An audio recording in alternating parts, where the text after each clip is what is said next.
Students, हम जो poem Brooke पढ़ रहे थे उसी को कंटिन्यू करते हुए इसका थर्ड पैराग्राफ पढ़ना स्टार्ट करते हैं। तो इसमें क्या लिखा है, till last by the Philip's farm I flow to join the brimming river, for men may come and men may go but I go on for ever. तो इसको पढ़ने से पहले मैं आपको बता देती हूँ कि हमने कल पर्सोनिफिकेशन के बारे में पढ़ा था। तो आज इस पोएम में एलिट्रेशन का भी यूज़ हुआ है। एलिट्रेशन क्या होता है, repetition of consonant sound in the beginning of 2 और मोर कंसेक्यूटिव वर्ड्स। आप कंसोनेंट साउंड आपको पता ही है, कंसोनेंट्स क्या होते हैं और वावल्स क्या होते हैं। वावल्स हमारे ए ई आई ओ यू और बाकी 21 जो है वो कंसोनेंट होते हैं। तो कंसोनेंट साउंड जो है एक ही लय में अगर उसकी साउंड बार बार रिपीट हो रही है तो उसको एलिट्रेशन कहा जाता है। तो ये देखो यहाँ पर सडन सैली, तो ये सडन वर्ड जो है वो कंसोनेंट से शुरू हुआ है एस, उस सैली भी कंसोनेंट वर्ड से, कंसोनेंट लेटर से शुरू हुआ है एस। तो एस एस जो है ये दोनों स साउंड जो हैं ये रिपीट हो रहे हैं एक ही लय में, तो इसी को बोला जाता है एलिट्रेशन। तो अब थर्ड पैराग्राफ हम पढ़ते हैं। इसमें क्या लिखा है, till last by the Philip's farm I flow to join the brimming river. अब वो कहती है अंत में फिलिप्स के खेतों से। अब फिलिप्स क्या हो गया, किसी इंसान का नाम है, मीन्स फार्मर का नाम है। फार्मर मीन किसान का जो खेत है, किसान जो है उसका नाम फिलिप्स है, उसके खेतों से मैं बोलती है बहती हुई आगे बढ़ती हूँ to join the brimming river. Brimming का मीनिंग क्या हो गया, फुल ऑफ माउथ, मतलब किनारों तक भरा हुआ जो दरिया है उसको ज्वाइन करने के लिए, उससे मिलने के लिए, उसमें मिलने के लिए मैं फिलिप्स के खेतों से होकर आगे बहती हूँ। For men may come and men may go but I go on for ever.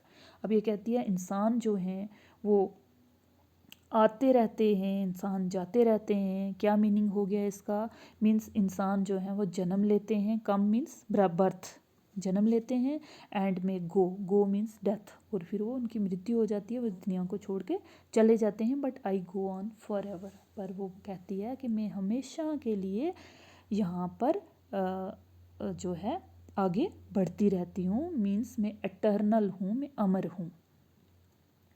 तो इस पोएम में यहाँ रिपीटेशन का भी यूज़ हुआ है, for men may come and men may go but I go on for ever.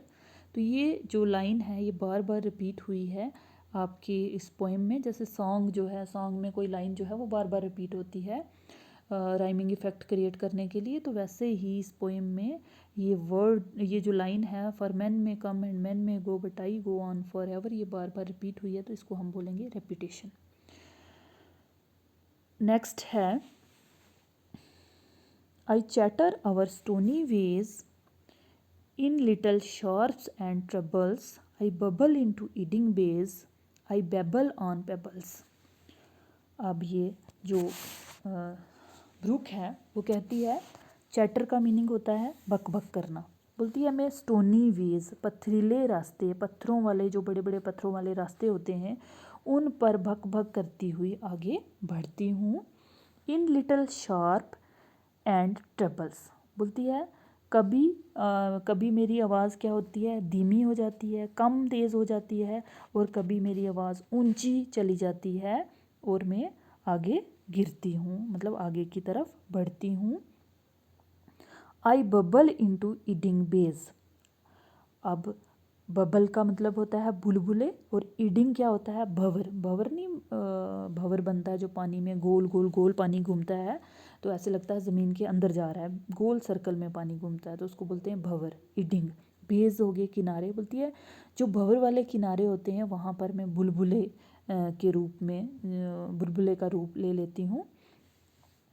I babble on the pebbles, और कहती है पेबल्स, पेबल्स क्या होते हैं, छोटे छोटे कंकर, पत्थरों पे मैं, और पेबल होता है चहकना, बोलती है पत्थरों पे मैं और चहकती हूँ, और खुश हो जाती हूँ, और शोर मचाती हूँ। तो यहाँ पर जो चैटर है, बबल है, तो ये जो हैं ओनोमेटोपिया हैं। ओनोमेटोपिया क्या होता है, it is use of sound word to create dramatic effect.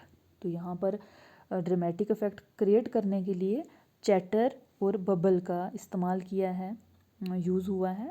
मरमर भी एक ओनोमेटोपिया है। वैसे ही कैट जो है म्यू करती है तो वो भी एक ओनोमेटोपिया है। ये यूज़ होते हैं वर्ड्स के टू क्रिएट ड्रामेटिक इफेक्ट।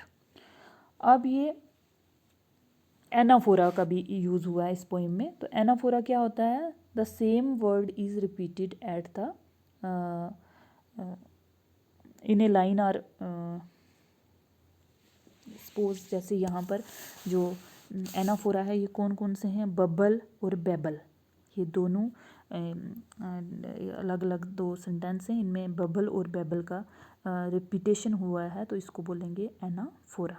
तो ये आपने याद रखना है और इसमें जितने भी न्यू वर्ड्स हैं उनको अपनी कॉपी पे नोट कर लेना है।